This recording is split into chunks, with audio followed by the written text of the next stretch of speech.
All right, man. Well, you know, I was thinking when you're talking about this view against humanity, when you say that, No, it's not. It's not a view against humanity. It's just a view against myself. Yeah. That's all it is. That's all it is, man. yeah, As soon as that's all it is, man. But then I gotta understand what humanity's doing. mm I don't know what they're doing. Do you know what they're doing? no idea, man. Too many fucking I want. Yeah. numbers of them. Okay. But when you said that, it reminded me of Bukowski, because you know both of us like Bukowski's writings, and I often describe to people who don't really know you as a Bukowskian figure. You know, I like Bukowski, but I like Fante better. John Fante. Yeah. I like a lot of writers I like better than Bukowski. They turn me on, dude. Mhm. You know? hmm What do you like about John Fante? I kind of went through a phase of reading his stuff, actually finding out from Bukowski's work. No, it's so personal. You know? Yeah. It's so personal. It's like he wrote just as he felt, Mhm. You know, it was, and maybe a lot of people can't do that, but it was, it's a lot of beauty in that, man. He wrote just like he felt, I think. hmm That's right, Well, you can,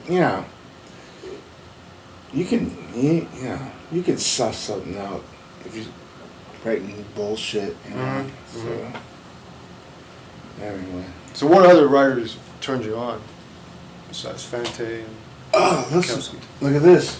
What's I got that? this for $1, and Bukowski turned me on to this guy, Al Purdy, man. Oh yeah. I got it for $1. Wow. That singer. Good. He's great, man. Good pickup, man. Yeah, $1. Yeah.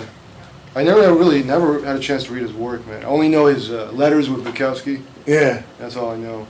he's How's his writing? cool, straightforward, really it's kind of like Bukowski, but it's Canadian. Right. It's a little. He lives somewhere else, Cool. Hey, George Woodcock, he's an anarchist.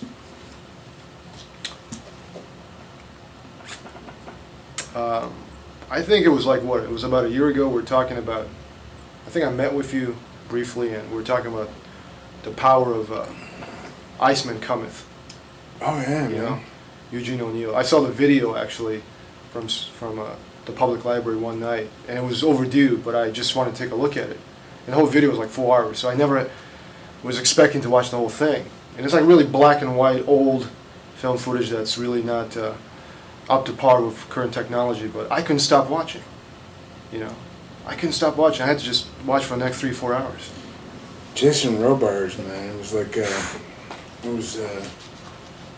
he plays a great, desperate, human being. Mm. Knowing that what he knows, Mhm. that he just, his wife's gone, and he comes in there, that's great, man. Yeah. It's one of the greatest, movies, plays I've ever seen, man. I have to, I love watching that. I've watched it 4 times. One of the things I couldn't understand is why was not that taught to us back in school? Because we were taught Tennessee Williams, Arthur Miller, The Crucible, Oh yeah, Last right. Menagerie. Yeah, I think O'Neill really tops them all. yeah. And I wonder why he was never taught to us, at that age. What was the other one?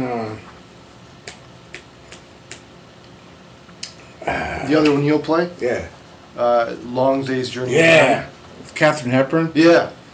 What'd you think of that? Good. Mhm. They're both not as good as the Iceman Cometh, but it's good. You gonna read? Well, I wanted to read, but at first I wanted to kind of talk about O'Neill a little bit more. I wanted to say that, O'Neill, up until then, what I found out watching a documentary on his life was that, he won the Nobel Prize for Literature. This is before Iceman Cometh.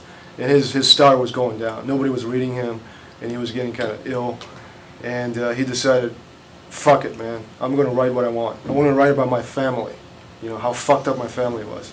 And that's how Long Day's Journey, into Night came into daylight.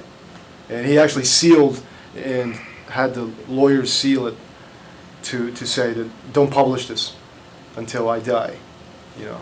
That was a great play too, man. Yeah. When she's like in her hands. Yeah. She's like, no one sees me. And she's like, that was great, man. And that's And the basically his two mother. brothers, Yeah. Yeah.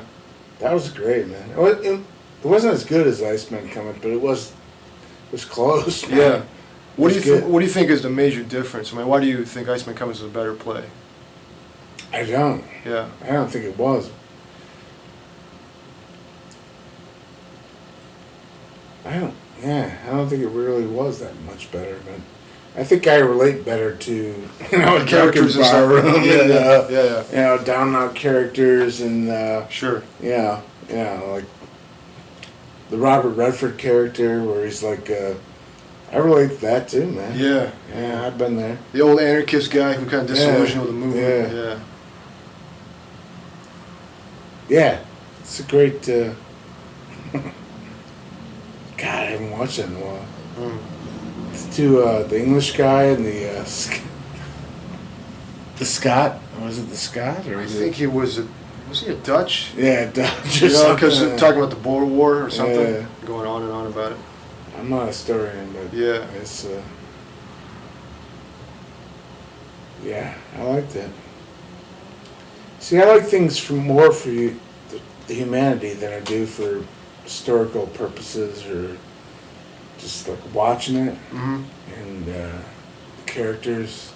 Sure. You know what I'm saying? Man. I mean, I'm interested in history only because it got something to do with humanity. You know, I really. Well, I know that. Yeah, I mean, yeah. So the same thing with literature, or plays or paintings. It has something to do with human beings feeling and reacting to their particular realities. I'm not a history buff. Yeah. I don't like. I never been either. I don't like history that much. Yeah. To be honest with you, I don't. I like it. Yeah, I shouldn't say that. I'm getting drunk. No, I share the sentiment because I hated history too, and I basically hate history buffs, people with a lot of facts and names and dates. Yeah. It's like fucking pointless, right? Yeah. The only reason I went into history was because I read a book, I liked the book, and the guy who wrote the book happened to be in history. If he was in chemistry, I know Yeah. that about you. so I know you're not. You're. I can feel that. So I share that critique, that you're giving Yeah. to history. But what got turned me on to Bukowski was this book. I just picked it up when I was in high school on the shelf. Notes of a Dirty Old Man. Oh yeah, that's a great one. And there's also something about art and politics here which really left a huge impression when I was like 15 or 16. And I just want to read a passage again, Yeah, kind of get your cool, man. reaction. This was written in 1968. If there's a battle, and I believe that there is, always has been, I mean, that's great. and that's what has made Van Goghs and Mahlers, as well as Dizzy Gillespie's and Charlie Parker's, and please be careful of your leaders. For there are many in your ranks who would rather be president of General Motors than burn down the Shell oil station around the corner. But since they can't have one, they take the other. These are the human rats of the centuries who have kept us where we are. This is Dubček coming back from Russia, half a man, afraid of psychic death. A man must finally learn that it is better to die with his balls slowly cut off than to live any other way. Foolish? No more foolish than the greatest miracle. If you're caught in a trap, always understand what it is that you're trading for. Exactly, or the soul will give way.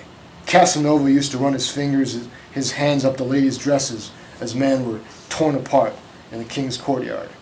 But Casanova died too. Just an old guy with a big cock and a long tongue and no guts at all. To say that he lived well is true. To say that I could spit on his grave without feeling is also true. The ladies usually go for the biggest damn fool they can find. That is why the human race stands where it does today. We have bred the clever and lasting Casanovas, all hollow inside, like the chocolate Easter bunnies we foster upon our poor children. I'm not laughing. I'm right. Yeah.